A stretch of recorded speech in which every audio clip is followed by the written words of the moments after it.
He bought her from a ruthless debt collector with a bag of uncut gold and one ironclad rule: wear my ring, sleep in my cabin, but don't expect my heart. It was a simple business arrangement, until a brutal mountain blizzard trapped them together, and the rich mountain man broke his only condition. The mud-slicked streets of Telluride, Colorado offered no mercy to a woman with empty pockets and a target on her back. It was the bitter autumn of 1883, and Cora Higgins stood trembling outside the assayer's office, the icy wind cutting right through her threadbare woolen shawl. Her father, a desperate and foolish miner, had died 3 weeks prior, leaving behind nothing but a collapsed dirt shaft and a staggering debt of $800 owed to the most dangerous man in town. Jasper Hayes was not a man who forgave debts. The saloon owner and loan shark stepped out of the shadows of the boardwalk, his heavy boots thumping against the wooden planks. He cornered Cora against the freezing brick wall of the bank, 2 of his oversized enforcers flanking him. "Time is up, Miss Higgins." Jasper sneered, a gold tooth flashing in the dim afternoon light. "Your daddy's grave is cold and my patience is gone. Since you don't have my money, you'll be working it off in the upstairs rooms of the Red Lantern, and with the interest I'm charging, you'll be there until your hair turns grey." Cora lifted her chin, her heart hammering violently against her ribs. She was terrified, but the harsh frontier had taught her never to show a predator she was bleeding. "I'll find the money, Jasper. Give me 1 more week. I can take in washing, I can sew." "I don't need a laundress," Jasper roared, grabbing her arm with a crushing grip. "You're coming with me right now." Before Cora could scream, a shadow fell over the boardwalk. The entire street seemed to go dead quiet. Even the saloon piano across the muddy road abruptly stopped playing. Standing 10 feet away was a man who looked like he had been carved out of the surrounding Rocky Mountains. He was massive, his broad shoulders draped in a heavy, dark wolfskin coat. A low-brimmed Stetson shadowed his eyes, but the hard, uncompromising line of his jaw was visible through a thick, rugged beard. In his gloved hands, he held a custom Winchester rifle, resting it casually, yet dangerously over his shoulder. This was Wyatt Langdon. He was a myth among the townsfolk, a ruthless, fiercely private mountain man who had struck a legendary vein of silver 5 years ago. He had amassed a fortune that rivaled the railroad barons back east, but instead of moving to a civilized city, he bought an entire mountain and built a fortress upon it. He only came to town twice a year, and men who crossed him usually disappeared into the deep ravines of the San Juan Range. "Let go of her." Wyatt's voice was a low rumble, like distant thunder echoing through a canyon. Jasper scoffed, though he visibly took a step back. "This ain't your business, Langdon. She owes me $800. Wyatt didn't blink. He reached into his heavy coat, pulled out a leather pouch, and tossed it. It hit the boardwalk with a heavy metallic thud, spilling 3 large nuggets of raw, unrefined gold into the mud. It was easily worth double the debt. "Take it! The girl comes with me!" Wyatt commanded. Jasper greedily scrambled for the gold, signaling his men to back off. Cora stood frozen, rubbing her bruised arm, watching as her terrifying savior stepped closer. She expected the leering gaze of a man who had just bought a woman, but Wyatt Langdon didn't even look at her with desire. His eyes, the color of crushed slate, were cold and calculating. "Follow me," he ordered, turning on his heel. Having no other choice, Cora followed him to the livery stable, where a sturdy buckboard wagon was loaded with winter supplies. Wyatt turned to face her, his massive frame blocking out the sun. "I didn't pay your debt out of the goodness of my heart, Miss Higgins," he said flatly. "I need something from you, and I am willing to pay you $10,000 for it." Cora gasped, her breath frosting in the frigid air. "10,000 for what? If you expect me to—" "I expect you to marry me." Wyatt cut her off. Before she could process the shock, he laid out the brutal truth. His sprawling land empire, thousands of acres of prime timber and water rights, was under threat. His estranged, conniving cousin, Calvin Croft, had bribed a corrupt territorial judge, claiming Wyatt had abandoned civilized society and forfeited his land patents under a morality and homesteading clause. The judge had ruled that unless Wyatt could prove he was a settled married family man, establishing a proper home by the end of the month, his lands would be seized and auctioned off right into Calvin's hands. "I need a wife on paper," Wyatt explained, his voice devoid of emotion. "I watched you stand up to Jasper. You've got grit. You won't break under the pressure. Here is my one condition. We pretend to be husband and wife. You live in my house for 6 months to satisfy the judge's inspector. But this is strictly business. No touching, no falling in love. We share a roof, nothing more. Once the deed is secure, we annul the marriage, and you leave a wealthy woman. Do we have a deal?" Desperation and survival warred in Cora's mind. She looked at the towering, wealthy mountain man, knowing it was the only way to escape the town that had destroyed her father. "I agree," she whispered. An hour later, they stood before a terrified justice of the peace. Vows were exchanged in a sterile, loveless rush. A heavy gold band was shoved onto Cora's finger. By nightfall, she was sitting beside Wyatt in the wagon, climbing higher and higher into the treacherous, snow-capped peaks of the Rockies, leaving the world she knew behind, bound to a stranger who had sworn never to touch her. The Langdon estate was not the rugged, drafty shack Cora had imagined. As the wagon cleared the final ridge, she gasped. Nestled in a massive clearing surrounded by towering blue spruces was a breathtaking multi-story log mansion.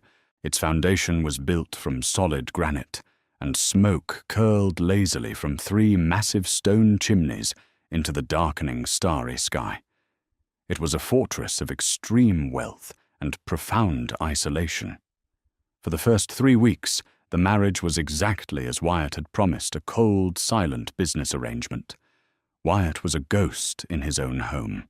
He would rise before the sun, spending hours out in the freezing timberlands, riding his massive black stallion along the property lines to deter poachers. In the evenings, he locked himself in his study, poring over ledgers and mining reports. He spoke to Cora only when necessary, his tone always polite, but as unyielding as the frozen ground outside. But Cora was not a woman built for idleness. Refusing to sit like an expensive, fragile doll, she took over the sprawling house. She fired the lazy housekeeper Wyatt had hired from town and began managing the estate herself. Soon the scent of stale tobacco and wood smoke was replaced by the aroma of fresh-baked sourdough, roasting meats and polishing wax. She scrubbed the floors, chopped kindling, and hauled water. Wyatt noticed. How could he not? He found himself pausing in the hallway, listening to her hum while she worked. He noticed the way the firelight caught the fiery copper strands in her hair. He noticed the stubborn, proud tilt of her chin. He had built an iron wall around his heart years ago, convinced that any woman from town was only interested in his bank accounts. Yet here was Cora working herself to the bone for a house she would only inhabit for 6 months. He was deeply unsettled by the strange, warm pull he felt toward her, a direct violation of his own ironclad rule. The breaking point arrived in late November, carried on the howling winds of a devastating mountain blizzard. The snow had been falling heavily for 2 days, burying the trails and sealing them in. On the 3rd night, a frantic pounding echoed through the grand foyer. Wyatt opened the heavy oak door to find a man half frozen on the porch, his horse dead in the snow a few yards away. "Name's Hiram," the man chattered, stumbling inside as Wyatt dragged him out of the wind. "Got lost, looking for the mining camp over the ridge."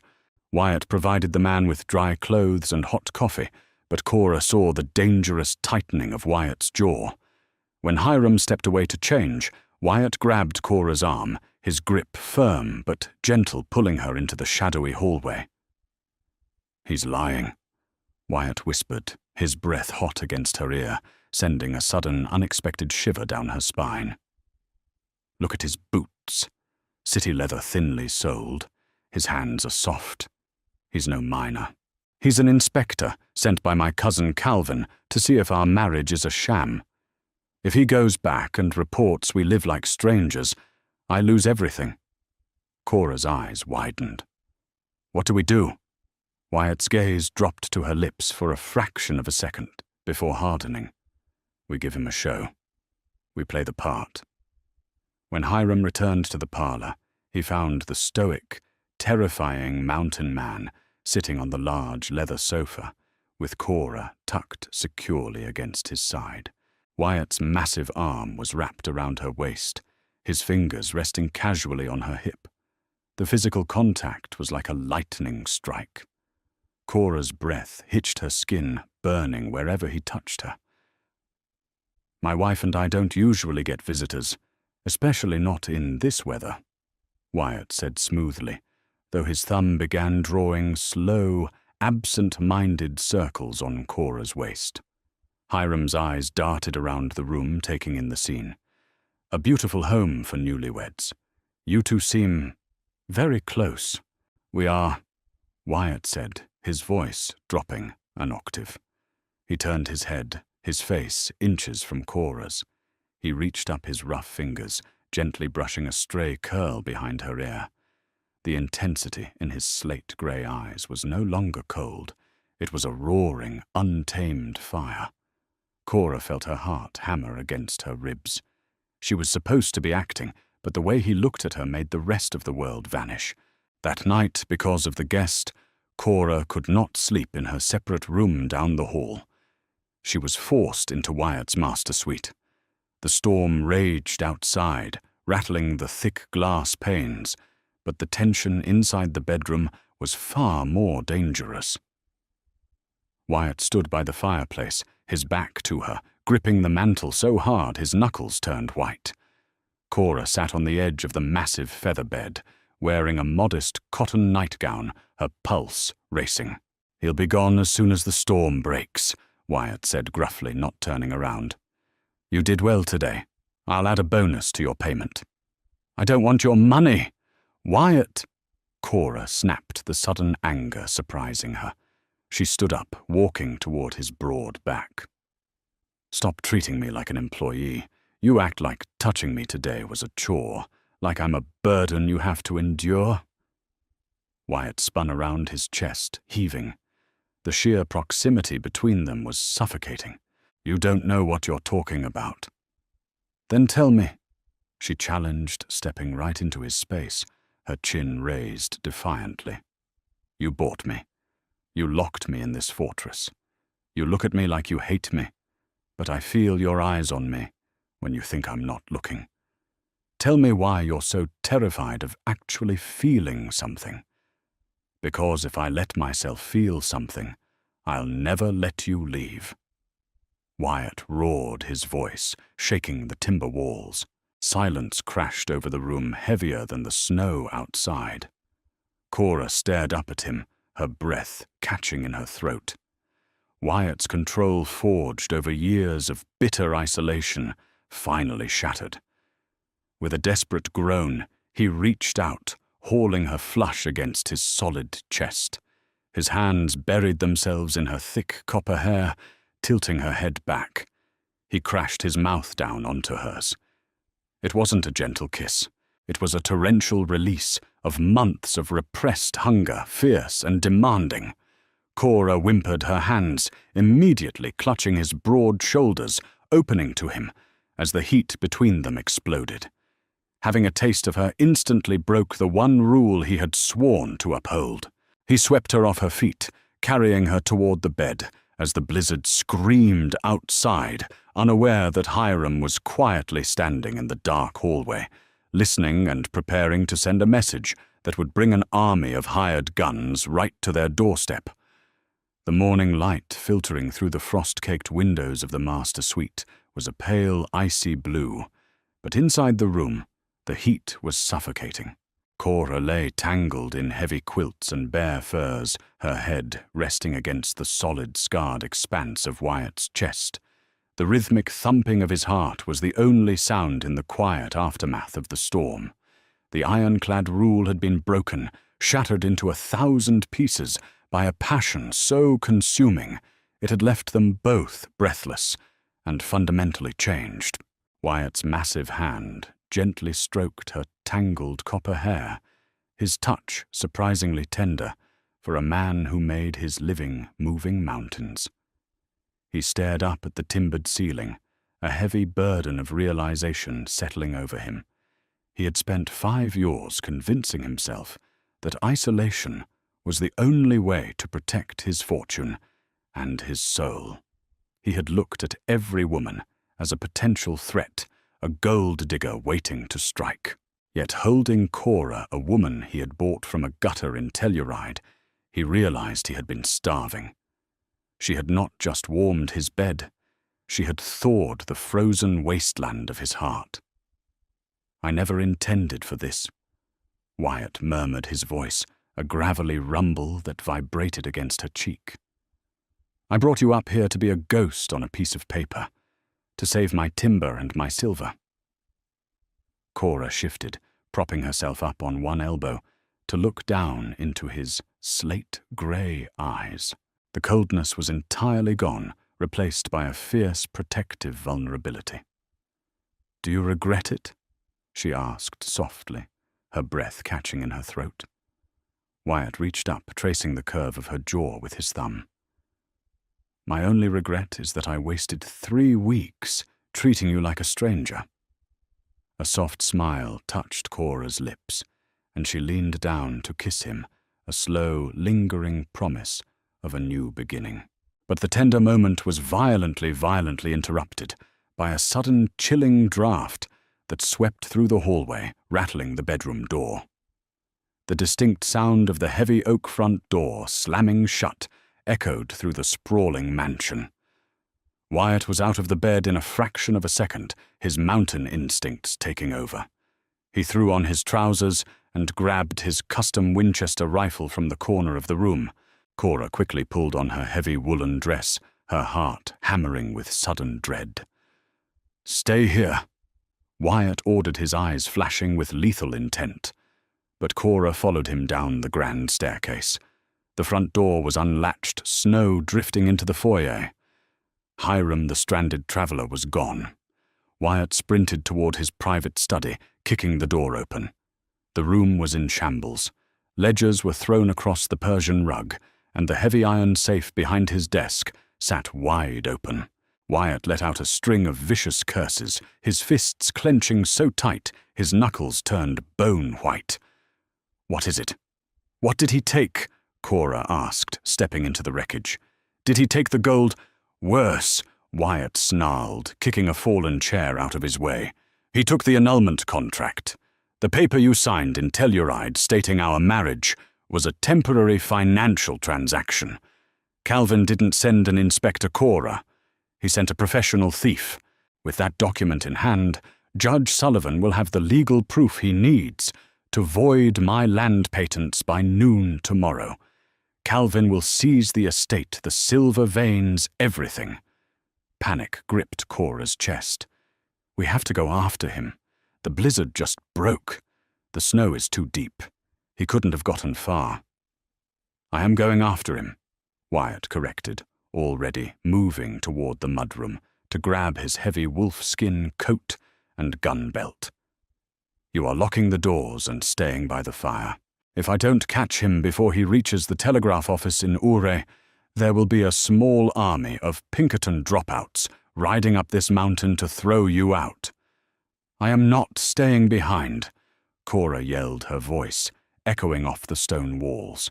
She marched right up to the towering mountain man, her green eyes blazing with defiance.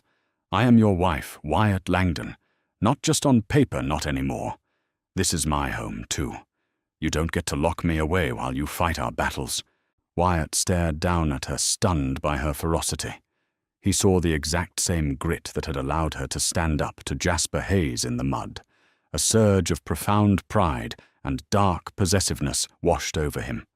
He grabbed a spare Winchester from the rack and shoved it into her hands.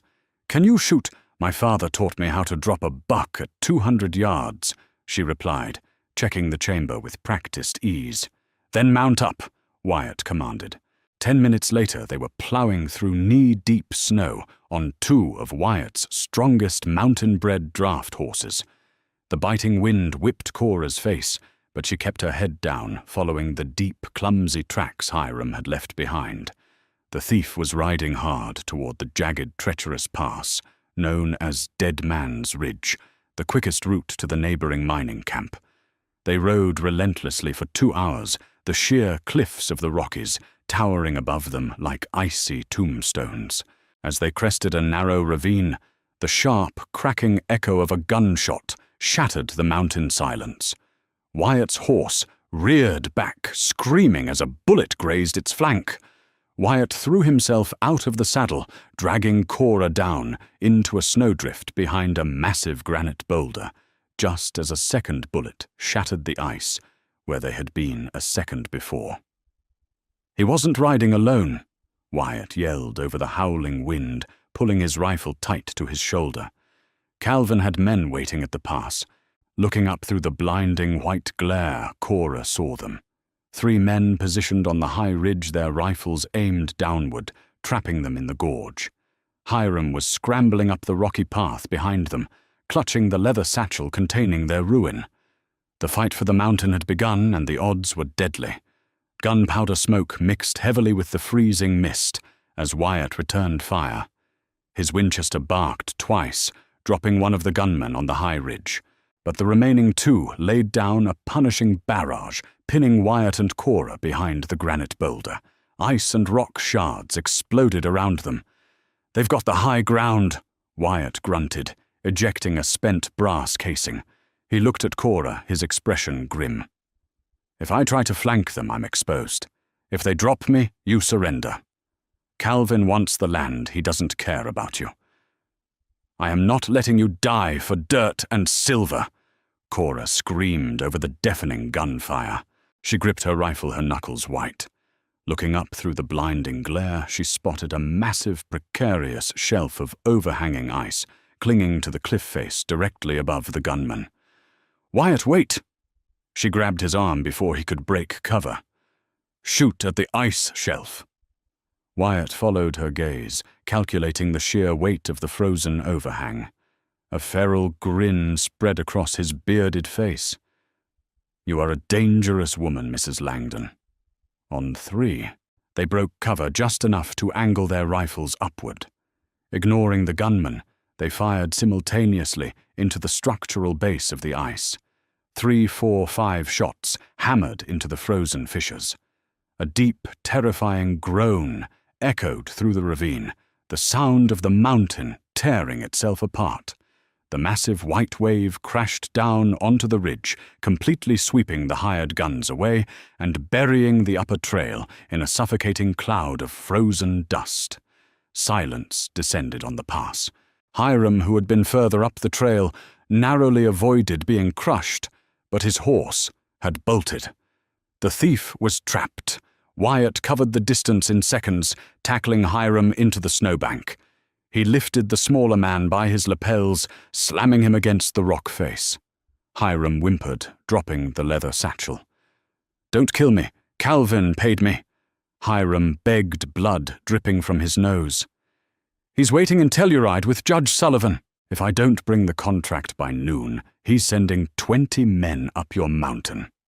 Wyatt snatched the satchel, pulling out the damning annulment contract. He looked back at Cora. "Calvin wants to play legal games in town. Let's go to town." By the time they rode their exhausted horses into Telluride, the sun sat high in the pale winter sky. The muddy main street was lined with townsfolk, drawn by the commotion outside the courthouse. Calvin Croft, wearing an expensive bowler hat, stood on the boardwalk alongside Judge Sullivan and a dozen heavily armed Pinkerton thugs. Calvin laughed as they approached. Well, if it isn't the fake husband, I see Hiram failed, but it doesn't matter. The deadline is today. Without proof of a legitimate marriage, this judge is signing your estate over to me." Wyatt swung down from his horse, helping Cora down beside him.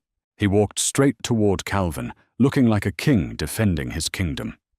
"You want proof of my marriage, Calvin?"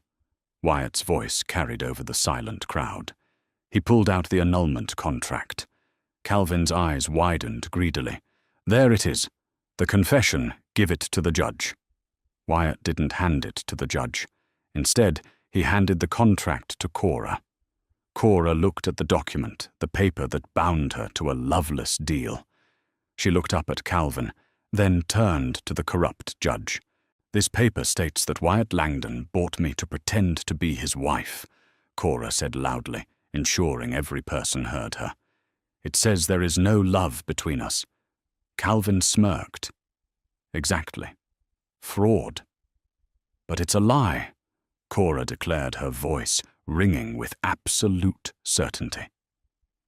Without breaking eye contact with Calvin, she tore the heavy parchment straight down the middle. Gasps rippled through the crowd. She tore it again and again, tossing the shredded pieces into the freezing wind. "I am Cora Langdon," she said, proudly stepping to Wyatt's side and threading her fingers through his. "Wyatt is my husband in every sense. I run his household, I warm his bed, and I will die on that mountain before I let a coward like you steal it." Judge Sullivan swallowed hard, looking nervously at Wyatt, whose hand rested on his revolver. The townsfolk murmured in fierce approval. "She destroyed the evidence," Calvin shrieked, pulling a hidden Derringer pistol from his vest. "Shoot him." Before Calvin could level the gun, Wyatt drew his Colt and fired a single shot, blowing the Derringer right out of Calvin's hand. Calvin screamed, falling to his knees. The Pinkerton thugs, seeing the lethal accuracy, and the townsfolk drawing their own weapons, slowly backed away. Wyatt stood over his cousin. "The next time you come for my land, I won't aim for your hand. Get out of my town." Calvin scrambled to his feet and fled, his thugs scattering. The crowd erupted into cheers. The judge scurried away, the land dispute permanently settled. Wyatt turned to Cora, wrapping his massive arms around her waist, pulling her flush against his chest. "You tore up your ticket out," Wyatt whispered, his voice thick with emotion. "You could have left." Cora smiled, tears pricking her eyes as she framed his rugged face. "Why would I leave? I'm already home." Wyatt crushed his mouth to hers, kissing her with the consuming passion of a man who had finally found the one treasure worth more than all the silver in the Rockies. From a ruthless business deal to a love that shook the Rockies, Cora and Wyatt proved that the fiercest storms don't break you. They forge you together. Calvin lost his claim, and the mountain man finally gave his heart. If this wild frontier romance had you on the edge of your seat, don't forget to hit that like button. Share this epic story with a friend who loves rugged Western drama, and subscribe for more heart-pounding tales of love, danger, and outlaws.